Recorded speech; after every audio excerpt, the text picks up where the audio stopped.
Bismillahirrahmanirrahim. Assalamu alaikum everyone. Hope you all are super fine and doing well. So आज हम next family start करने जा रहे हैं, दैट इज़ फैमिली सोलेनेसी।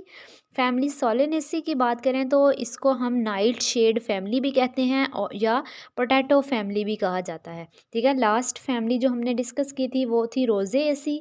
ठीक है, रोज़ फैमिली थी, तो ये फैमिली है पोटैटो फैमिली। ठीक है, और वर्ल्ड वाइड अगर इसकी बात करें तो 90 जेनरास पाए जाते हैं और 2000 स्पीशीज़ इसकी मौजूद हैं वर्ल्ड वाइड।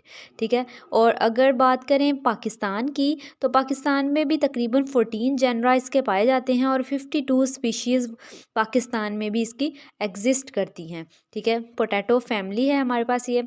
और वेजिटेटिव करैक्टर्स की बात करें तो वेजिटेटिव करैक्टर में प्लांट बॉडी आ जाती है कि प्लांट जो है वो उसकी फॉर्म क्या है, वो किस तरह का प्लांट है। ठीक है, हर्ब्स भी होती हैं, श्रब्स भी होती हैं, वाइन्स यानी बेलें जिसे कहते हैं वो भी होती हैं, और ट्रीज़ भी पाए जाते हैं। ठीक है, प्लांट तीनों तरह के हो सकते हैं या और वाइन्स की तरह भी हो सकते हैं, और हर्ब्स भी पाई जा सकती हैं, श्रब्स भी। और लीव्स की बात करें तो लीव्स अल्टरनेट होते हैं, ये मैंने लास्ट लेक्चर में भी डिस्कस किया कि अगर जो है वो ये मेन स्टेम है और इस तरह से मौजूद होंगे ऊपर नीचे तो इनको अल्टरनेट बोला जाता है, और अगर जो है वो इस तरह बिल्कुल आमने सामने मौजूद हों तो उनको क्या कहा जाता है, ऑपोजिट कहा जाता है। ज़्यादातर कौन से होते हैं, अल्टरनेट पाए जाते हैं लीव्स, और रेयरली कौन से होते हैं, ऑपोजिट लीव्स पाए जाते हैं। यानी ज़्यादातर जो है वो इस तरह से अल्टरनेट लीव्स मौजूद होते हैं।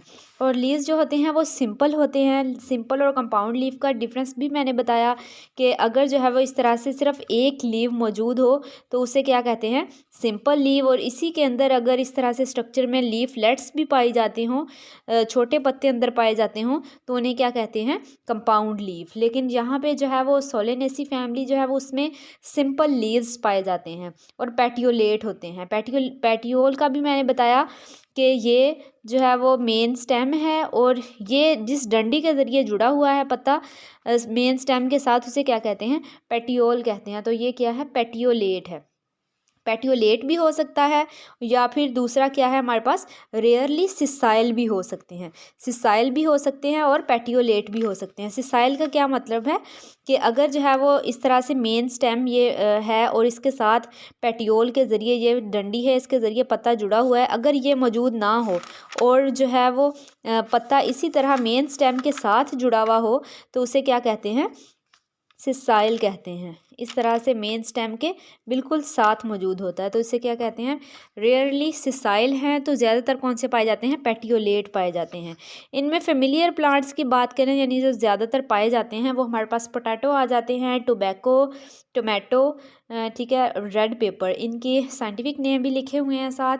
और स्टेम की बात करें, लीव्स की बात की हमने, प्लांट फॉर्म की बात की, अब स्टेम की बात करें तो ज़्यादातर कौन सी होती है, हेयरी होती है और प्रिकली होती है। हेयरी यानी छोटे छोटे हेयर लाइक स्ट्रक्चर्स पाए जाते हैं इसके ऊपर, और प्रिकली यानी कांटेदार होती है, कांटे भी पाए जाते हैं इसके ऊपर। ठीक है, तो ये हमारे पास स्टेम थी। और फ्लोरल कैरेक्टर्स की बात करें, फ्लोरल कैरेक्टर्स में इन्फ्लोरेसेंस आ जाती हैं। इन्फ्लोरेसेंस क्या है हमारे पास, जो प्लांट फ्लावर है उसके अरेंजमेंट को हम क्या कहते हैं, उसकी अरेंजमेंट को इन्फ्लोरेसेंस कहते हैं, प्लांट की अरेंजमेंट को। अब अरेंजमेंट जो है वो यहाँ पे मुख्तलिफ़ इक़साम की है। एक्सिलरी साइम्स पाए जाते हैं, कम्बिनेशन ऑफ साइम्स, ठीक है, हेलिकॉइड होते हैं, या अम्बिलेट साइम भी पाए जाते हैं।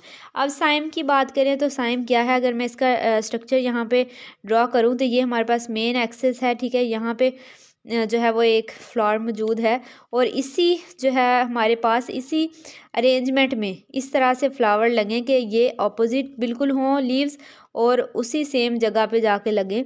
इस तरह से जो हमारे पास अरेंजमेंट बनती है, ये हमारे पास क्या बन रहा है, एक साइम बन रहा है। ठीक है, ये क्या है, साइम है।